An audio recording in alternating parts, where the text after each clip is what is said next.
Well, it's an honor and it's a privilege to sit down with my friend Petrus Johnson today. Petrus, how are you? Doing okay. Thanks. It's good to see you. Likewise. Likewise. 2020. Here we are. Yeah.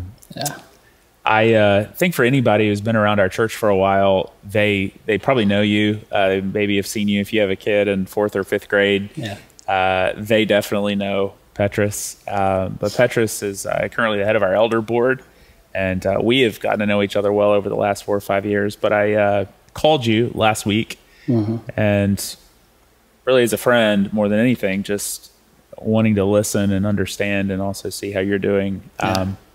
And then I invited you on camera today to talk to our church for us to understand some issues that, quite frankly, I just don't think we fully understand. And so first, I want us to hear your story, get a little of your perspective as we are watching America right now in protests. We're seeing, obviously, I think most of us at this point have seen, if we haven't seen the video, we're certainly aware, George Floyd, what's happened, not just George Floyd, the countless other senseless murders that have happened to young black men, women in our nation. And my heart is breaking. I know your heart is breaking. And I want to hear from your perspective a little about who you are, but also let everybody get to know you. And then I want to ask you some questions today. So Sure. First off, tell us a little bit about you, where you're from. I got to tell you, Jared, I mean, before I even open up with who I am and where I'm from, I got to say thank you. You mentioned you called me last week at the beginning of the week when all of this occurred and all of this started going down. Much appreciated. Very genuine. We didn't talk about church. We didn't talk about church stuff. Granted, we got plenty of it to talk about, but you just called to ask how I was doing. And I really appreciated that. And that in itself really is why I accepted the invitation to come today, because that was genuine, and that really is the voice that you're hearing across America. You know, the voice that says, I see you, I recognize that you're hurting, and instead of being quiet and just pretending like I don't want to say the wrong thing, I have to say the right thing, what if this is a hot button topic? I just want to know how you're doing. Are you okay? To me, that's truly in a way that we exemplify being a good neighbor. And thank you. I appreciate that. Yeah, thank you. Absolutely.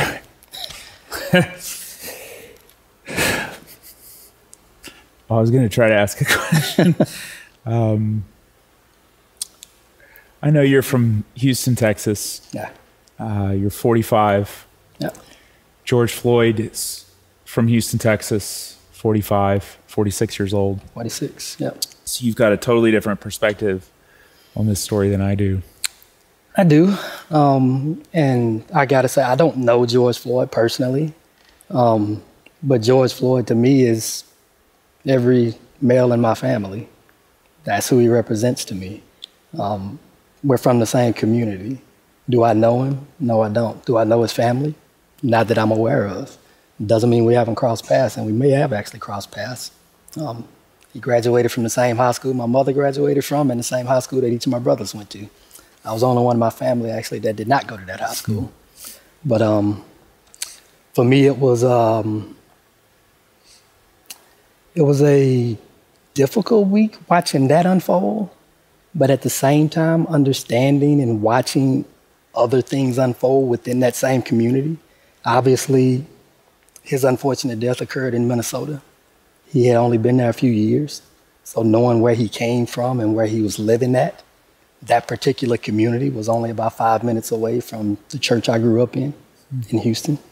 And right at the same time that was going on, I had also gotten news that the pastor of the church that I grew up in had been affected by COVID. And so it was watching two struggles happen at the same time. COVID has affected everybody, but everybody probably each day you wake up and each day that all of us are dealing with this, at some point you kind of ask yourself, how personal has it gotten, if it's happened yet? You know, so it's kind of weird because the week before someone had actually asked me, do you know anybody personally that's been affected? No, not at the time, not at the moment. Yeah. I knew of people that knew other people, and that was enough to still feel for them and pray for them. But then the pastor in the community I grew up in, without knowing whether or not George Floyd ever stepped foot in that particular church, I just know because of who that pastor was, the legacy and the things that he was setting in place within that community in 3rd Ward, Houston, that he had to have affected George Floyd and his family. And so to watch that happen on Monday and then lead to the end of the week, going into Saturday, having those conversations with my family, my kids, my wife, all of my family back in Houston. We still have weekly calls, just like most people right now. And then to get news on Sunday morning that that particular pastor actually passed away, and it was related to COVID. It's just like a double shot. Yeah, yeah. So emotions that you kind of kept at bay for most of the week, just kind of reached the boiling point. Yeah. Just reached the boiling point. Yeah. So this is a double hard week. Yeah, because COVID has affected everybody, and it hasn't been easy. Yeah. And there's a socioeconomic aspect to COVID as well, whether people want to talk about it or admit it or not, there is. And so when you're watching communities struggle through that, they don't have access to the same type of care, or they happen to work jobs that put them at higher risk or at greater risk of coming down with it, and then connecting all of that to an individual that was murdered.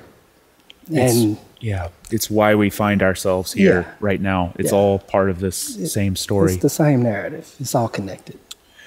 Petrus, can I ask you a question? I just want everybody to have a perspective, because when I get pulled over, here's what happens.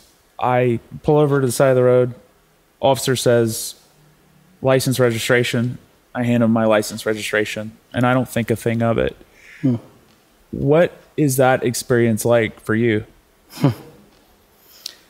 When I get pulled over, it's somewhat similar, but not completely similar. The first thing that goes through my head is where to pull over at. I have to make sure that I'm pulling over in a place that I feel safe to be approached by the police. And when I say this, I mean it from both sides.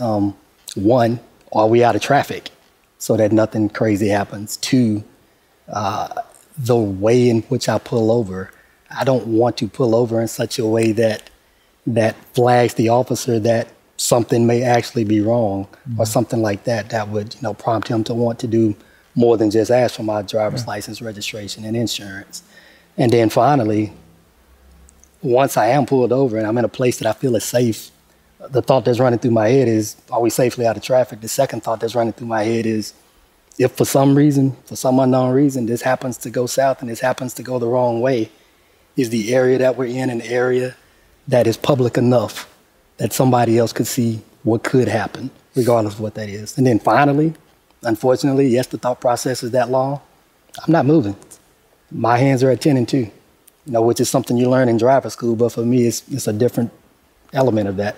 My hands don't move until the officer actually approaches the car, roll down my window, and then he asked me for those things. And at that moment, and not any time sooner than that, that's when I give him what he asked for. And you shared that with your kids. You have a 22-year-old, 18-year-old, 15-year-old. Absolutely. There's a phrase for it. It's called driving while black. Yeah. It's real. It exists.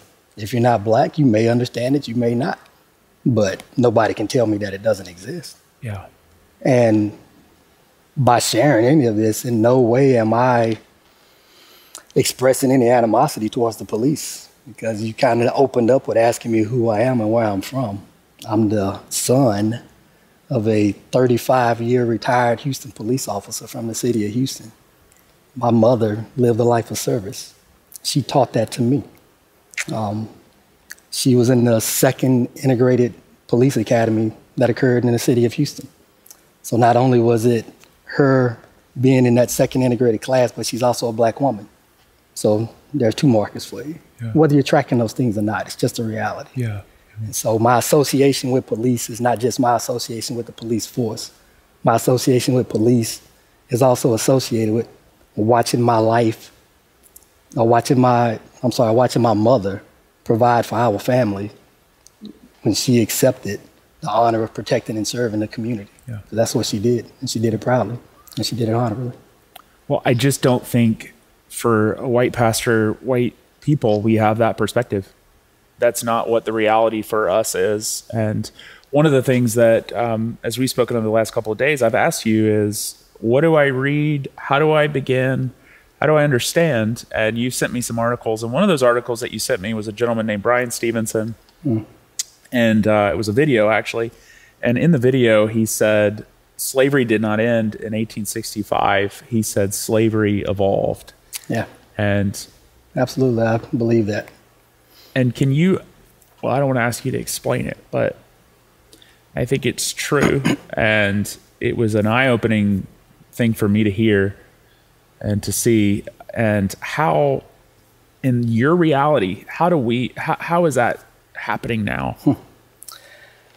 Slavery has evolved. Yeah, I won't try and take a stab at explaining it the same way that a Harvard lawyer could articulate it, because that's who Brian Stevenson is.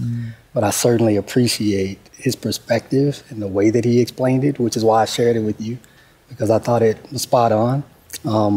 I can tell you what I've experienced over the course of my life that makes me to believe that statement, that slavery has evolved. And to put it in its simplest terms, when laws were put in place to abolish slavery, systems took over. And when I say systems, I mean there was other laws that came behind that law. There were policies that were passed. And there are systemic practices that are practiced across our society. But they are done so in such a way that it makes it seem as if it's not racist. And it also makes it seem for anybody that's participating in it that they're not doing anything wrong. So in that type of a system, the only person that ends up being affected is the one who is experiencing an injustice. Yeah. And in my own life, in my own upbringing, because I definitely would not sit here in front of you or in front of anybody else and tell you that I speak on behalf of the black race, because I don't. I speak on behalf of Petrus Johnson, a black man, and my experiences. Just an example, I went to high school in Houston. My freshman year, I believe, was 1988, 89. So I guess I'm aging myself. You already shared that I'm 45, so, you know. But anyway, when I went to school, I didn't go to school in my own neighborhood. I actually qualified for a program, and I was able to get bused to a school an hour away from where I live, across town, to the richest neighborhood and the probably the whitest neighborhood in the city of Houston. If you're from Houston, it's River Oaks. And that was a different experience for me. It was very different. So you're ninth grade. I'm in the ninth grade. You're taking a bus. I'm taking a bus every morning. If I miss my school bus, it's on me to catch the city bus because mom and dad are already at work. That's beside the point. But yeah, so I'm in that school. And when I got to that school, I guess just to keep it simple for everybody is I was exposed to things no different than anybody else moving to a new neighborhood or moving to a new place, a place that they had not been around. But when I say I was exposed to things, I was exposed to opportunities that I had never seen, they just did not exist in the education system I was raised in the education system I grew up in. So as a freshman walking into that, I actually didn't understand what it was I qualified for. By the time I graduated high school in 1992, through education, I had come to learn that that program that I qualified for was an affirmative action program. And so what it was called was a majority to minority transfer. And so people have different opinions about affirmative action. Keep your opinions, it doesn't matter to me. I can just tell you what I experienced and what I know to be true through research is that affirmative action was obviously part of the Civil Rights Act. It was something that occurred from that. If an institution or organization had been proven in a court of law that any injustice or any that there had been any inequality towards any group of people, affirmative action programs were put in place across the nation in various places. So I happened to find myself in an affirmative action program, not truly understanding what it was on a majority to minority transfer to get to high school. what that ended up meaning was that 50% of the high school was white, 50% of the high school had to be minority. How long did that last? I don't know. My personal opinion is that any affirmative action program, regardless of why it got put in place legally, is never going to correct the wrongs that it was put in place to correct, not completely. I don't think that's possible. But in myself, as an individual, by the time I'm graduating high school and understanding that that was affirmative action, it also wasn't lost on me the opportunities that I had been introduced to that my fellow neighbors and my fellow friends from my neighborhood that did not go to school in that environment were not introduced to. And so I had to take that for what it was. We talk about white privilege, and some people don't think that that exists, even without going into what white privilege is. And I have to admit, and I have to reconcile with the fact that that was a form of privilege that I was exposed to. And now the question just became, what was I going to do with it? Because it provided opportunity. It provided me opportunity for greater education, for education that I couldn't get in my own neighborhood. Talking to my father on the phone, and we were just talking about, over the course of decades, when he got to school and the books that he received, those books were already 10 to 15 years behind in the things that they were trying to be taught. I did not experience that in high school. Had I experienced that in middle school? Had I experienced that in elementary school? Yeah, I did. But yeah, that was an opportunity. That was affirmative action. From there, I come out of high school, I graduated high school, I joined the Marine Corps, 17 years old. Get shipped off to the Marine Corps. Finished a 22-year career. You know that already. But midway through that career, I actually was introduced to another affirmative action program. And at this time, I'm an adult. I know exactly what it is. I had decided that I wanted to become a military officer. I wanted to become a Marine Corps officer. And in order to do that, I needed to attain a college degree. So I applied for the program that was in place. When I applied for the program, I got denied. The reason I got denied was rightfully so. My test scores were not competitive enough to everyone else that was participating in applying for that program. But upon receipt of that denial, I was also informed of another program that was in place, a program called Broadened Opportunity for Officer Selection and Training. I applied for that program, and part of the application process was I had to write an essay that explained how I was socially, economically, or educationally deprived. But I've already shared that my mother was a police officer, so couldn't really go the social route, couldn't go the economic route. Despite what economics may have looked like in the house, the fact that she held that job, that was too much. So I crafted my essay to explain my experience of my educational career. And that's what I used as my application to explain how the system of education that I was raised in, which is what people are talking about when they say systematic inequality, systematic injustices, systematic racism, it had me in a position where I was not going to attain that which I needed to in order to be competitive with others. Which I am beginning to see, and I think an entire nation of white people are beginning to see, is called white privilege. Yeah, that is just an example of it. Yeah. I mean, white privilege, just as much of you making a statement like that, is also just a statement of acknowledgement. Yeah. It's a statement of acknowledgement that when you're born, there's a different set of rules that applies to you based upon your skin color than there are that applies to me. Yeah. And that's just a fact. Which is why I think the protests right now, I mean, at a certain level, that why it's happening. And maybe you can explain, because I think for a lot of people, they're seeing Minneapolis, Atlanta, whatever city. San Diego. Yeah. But it's not just this moment. It's a 300-year story that's culminating. Absolutely. And I think your story and the backdrop for what you provided is the context for what we're seeing right now. I actually heard Brian Stevenson state something in a different time. It wasn't in the video that I shared with you, and he was talking about the narrative of slavery. So while we have this understanding in America that slavery has been abolished, we have this understanding that the Civil Rights Act is passed, we have this understanding that these practices are supposed to be illegal. But the one thing that has never changed in this nation, in this society, is the narrative behind slavery. The narrative that existed then and that still exists in the minds of some people and in the systems that were put in place that a black person was 3/5 of a person, because that once was a law. And so from the perspective of narrative, if you can never have that conversation about where we were, how are we ever supposed to start a conversation about where we're trying to go? Yeah. Thank you, Petrus. I'm going to pause there, and I want to keep listening. Absolutely. Thank you.